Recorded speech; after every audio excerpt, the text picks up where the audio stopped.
Hi ಎಲ್ಲರಿಗೂ ನಮಸ್ತೆ. ನಾನು ನಿಮ್ಮ ಆಶಾ ಚಂದ್ರ ಭಟ್. ಆಶಾ ಸ್ಥಳ ಪಾಕಕ್ಕೆ ನಿಮಗೆಲ್ಲರಿಗೂ ಸ್ವಾಗತ.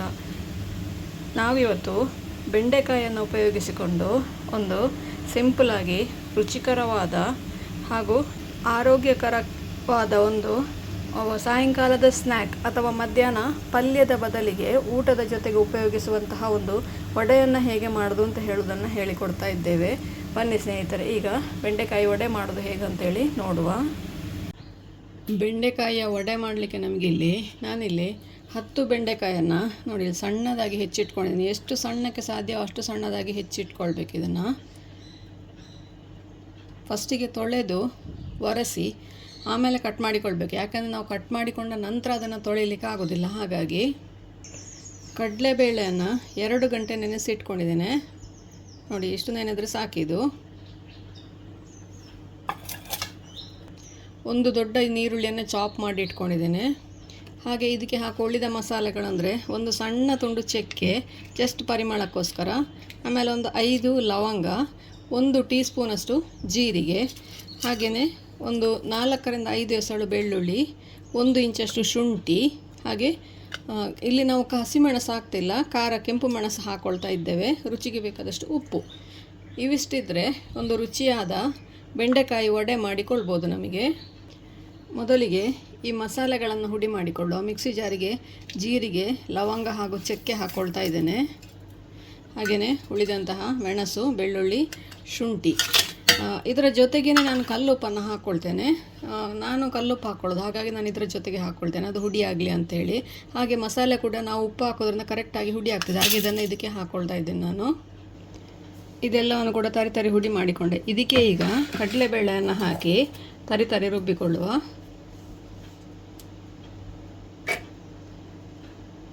ಕಡಲೆಬೇಳೆ ಜೊತೆಗೆ ಮಸಾಲೆ ಹಾಕ್ಕೊಂಡ್ರೆ ಮಸಾಲೆ ಸರಿಯಾಗಿ ಹುಡಿ ಆಗೋದಿಲ್ಲ. ಹಾಗಾಗಿ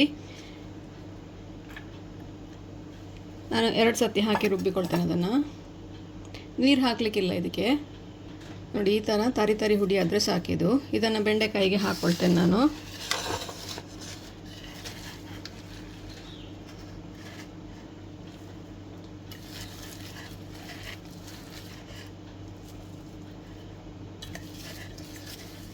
ಉಳಿದ ಚನಾವನ್ನು ಕೂಡ ಹಾಗೆಯೇ ಕಡೆದುಕೊಳ್ತೇನೆ.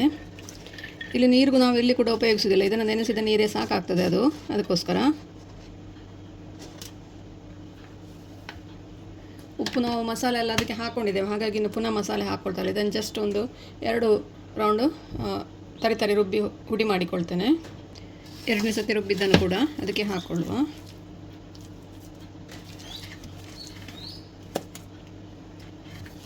ನಾನಿಲ್ಲಿ 1.5 ಕಪ್ಪಷ್ಟು ಕಡಲೆಬೇಳೆ ಹಾಕ್ಕೊಂಡಿದ್ದೇನೆ. ಅಂದರೆ ಒಂದು ಅಂದಾಜು ಒಂದು 1/4 kg ಅಷ್ಟು. 1/4 kg ಕಡಲೆಬೇಳೆಗೆ 1/4 kg ಬೆಂಡೆಕಾಯಿ ಹಾಕ್ಕೊಂಡಿದ್ದೇನೆ ನಾನಿವತ್ತು. 1 ದೊಡ್ಡ ಈರುಳ್ಳಿ ಹಾಕ್ಕೊಂಡಿದ್ದೇನೆ. ಹಾಗೆಯೇ ಖಾರಕ್ಕೆ ಒಂದು 5 ಬ್ಯಾಡಗಿ ಮೆಣಸು ಹಾಕ್ಕೊಂಡಿದ್ದೇನೆ. ಬ್ಯಾಡಗಿ ಮೆಣಸು ಇಷ್ಟ ಇಲ್ಲದವರು ಹಸಿಮೆಣಸು ಬೇಕಾದರೆ ಹಸಿಮೆಣಸು ಹಾಕ್ಕೊಳ್ಬೋದು. ಹಾಗೆಯೇ ಗಾಂಧಾರಿ ಮೆಣಸಿದ್ರೆ ಗಾಂಧಾರಿ ಮೆಣಸು ಕೂಡ ಹಾಕ್ಕೊಳ್ಬೋದು. ಇದರ ಜೊತೆಗೆ ಈಗ ಮಸಾಲೆ ನಾವು ಇದಕ್ಕೆ ಹಾಕಿ ಆಗಿದೆ, ಉಪ್ಪು ಕೂಡ ಹಾಕಿದ್ದೇವೆ. ಈರುಳ್ಳಿ ಮಾತ್ರ ಸೇರಿಸ್ಕೊಳ್ತಾ ಇದ್ದೇನೆ. ನೋಡಿ,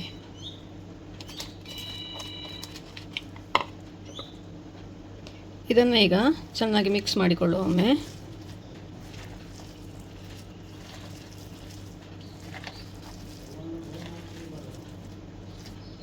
ಮಸಾಲೆ, ಬೆಂಡೆಕಾಯಿ, ರುಬ್ಬಿದಂತಹ ಕಡಲೆಬೇಳೆ ಎಲ್ಲವೂ ಸರಿಯಾಗಿ ಮಿಕ್ಸ್ ಆಗುವವರೆಗೆ ಮಿಕ್ಸ್ ಮಾಡಿ.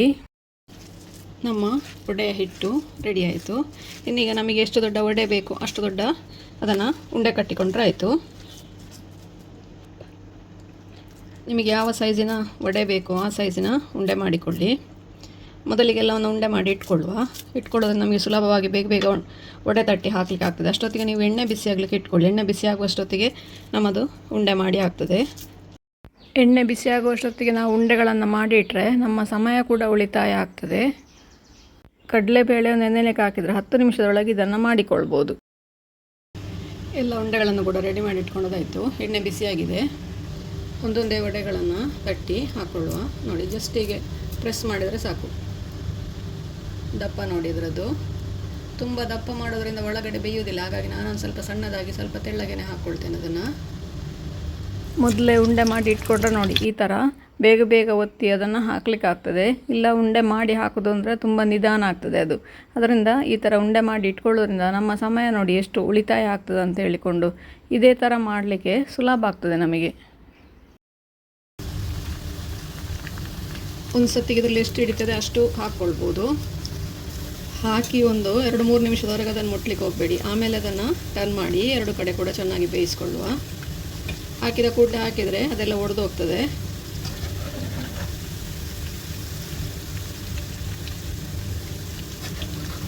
ನಿಧಾನವಾಗಿ ಮುಗಿಸಿ.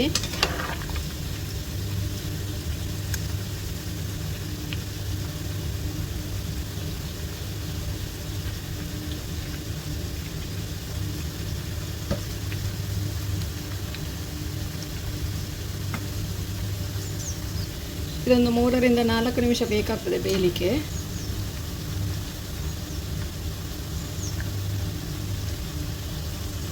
ಗೋಲ್ಡನ್ ಬ್ರೌನ್ ಆಗಿ ಗರಿಗರಿಯಾಗಿ ಬೇಯುವವರೆಗೆ ಅದನ್ನು ಬೇಯಿಸ್ಕೊಳ್ಳಿ. ಆವಾಗ ಮಾತ್ರ ಅದು ಒಳಗಡೆ ಸಾಫ್ಟಾಗಿ ಹೊರಗಡೆಯಿಂದ ಗರಿಗರಿಯಾಗಿ ಬೇಯ್ತದೆ. ಇದಕ್ಕೆ ನಾವು ಸೋಡಾ ಹುಡಿ ಆಗಲಿ ಏನೂ ಹಾಕಲಿಲ್ಲ. ಹಾಗೆಯೇ ಇದು ಕ್ರಿಸ್ಪಾಗಿ ಬರ್ತದೆ. ಇದು ಇದನ್ನು ಹುರಿಲಿಕ್ಕೆ ಇಷ್ಟ ಇಲ್ಲದವರು ಶಾಲೋ ಫ್ರೈ ಕೂಡ ಮಾಡಿಕೊಳ್ಬೋದು. ಹಾಗೆಯೇ ಇದರಲ್ಲಿ ಏರ್ ಫ್ರೈಯರಲ್ಲಿ ಕೂಡ ಇದನ್ನು ಬೇಯಿಸಿಕೊಳ್ಬೋದು. ಮತ್ತು ಬೆಳ್ಳುಳ್ಳಿ ಸ್ಕಿಪ್ ಮಾಡಬೇಕು ಅಂತ ಇರುವವರು, ಅಂದರೆ ಬೆಳ್ಳುಳ್ಳಿ ಇಷ್ಟ ಇಲ್ಲದವರಿದ್ದರೆ ಅದನ್ನು ಕೂಡ ಸ್ಕಿಪ್ ಮಾಡಿಕೊಳ್ಬೋದು. ಅಥವಾ ನೀವು ಫಂಕ್ಷನ್ನ ಡೇ ಮಾಡೋದಂತಾದರೆ ಅದಕ್ಕೆ ಈರುಳ್ಳಿ ಬೆಳ್ಳುಳ್ಳಿ ಸ್ಕಿಪ್ ಮಾಡಿ ಕೂಡ ಹಾಕಿಕೊಳ್ಬೋದು. ಕಡಲೆಬೇಳೆ ಹಾಗೂ ಬೆಂಡೆಕಾಯಿ ಹಾಗೂ ಉಳಿದ ಸಾಮಗ್ರಿಗಳನ್ನು ಹಾಕ್ಕೊಳ್ಬೋದು. ಅಂದರೆ ಕರಿಬೇವು, ಕೊತ್ತಂಬರಿ ಸೊಪ್ಪು, ನಾವು ಯಾವುದನ್ನು ತಿನ್ಬೋದು ಅಂತಹ ಸಾಮಗ್ರಿಗಳನ್ನು ಇದಕ್ಕೆ ಹಾಕ್ಕೊಳ್ಬೋದು. ಗರಿಗರಿಯಾದ ನಮ್ಮ ಬೆಂಡೆಕಾಯಿ ವಡೆ ರೆಡಿ ಆಯಿತು. ಇದನ್ನು ಈಗ ತೆಗೆಯುವ.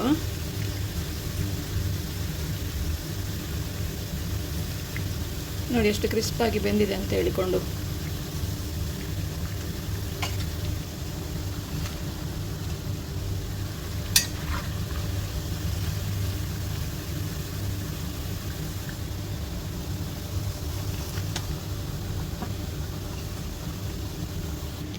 ಇದು ನೋಡಿ ಎಷ್ಟು ಗರಿಗರಿಯಾಗಿದೆ ಅಂತೇಳಿ.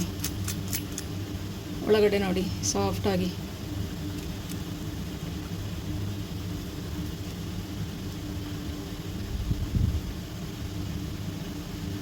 ಎಷ್ಟು ಚೆನ್ನಾಗಿ ಎಷ್ಟು ರುಚಿಯಾಗಿ ಬಂದಿದೆ. ನೀವು ಕೂಡ ಒಮ್ಮೆ ಖಂಡಿತ ಟ್ರೈ ಮಾಡಿ ನೋಡಿ. ಹೇಗಾಯಿತು ಅಂತೇಳಿ ಕಮೆಂಟ್ ಮೂಲಕ ನನಗೆ ತಿಳಿಸಿ. ಲೈಕ್ ಕೊಟ್ಟು ಶೇರ್ ಮಾಡಿ. ನೀವಿನ್ನೂ ನಮ್ಮ ಚಾನಲನ್ನು ಸಬ್ಸ್ಕ್ರೈಬ್ ಮಾಡ್ಕೊಳ್ಳಿಲ್ಲ ಅಂತ ಸಬ್ಸ್ಕ್ರೈಬ್ ಮಾಡಿಕೊಂಡು ಪಕ್ಕದಲ್ಲೇ ಇರೋ ಬೆಲ್ ಐಕಾನನ್ನು ಒತ್ತಿ ನಮ್ಮನ್ನು ಸಪೋರ್ಟ್ ಮಾಡಿ. ಮುಂದಿನ ವಿಡಿಯೋದಲ್ಲಿ ಹೊಸ ಅಡಿಗೆಯೊಂದಿಗೆ ಹೊಸ ರೆಸಿಪಿಯೊಂದಿಗೆ ಇನ್ನೊಮ್ಮೆ ನಿಮ್ಮನ್ನು ಭೇಟಿ ಆಗ್ತೇನೆ. ಧನ್ಯವಾದಗಳು.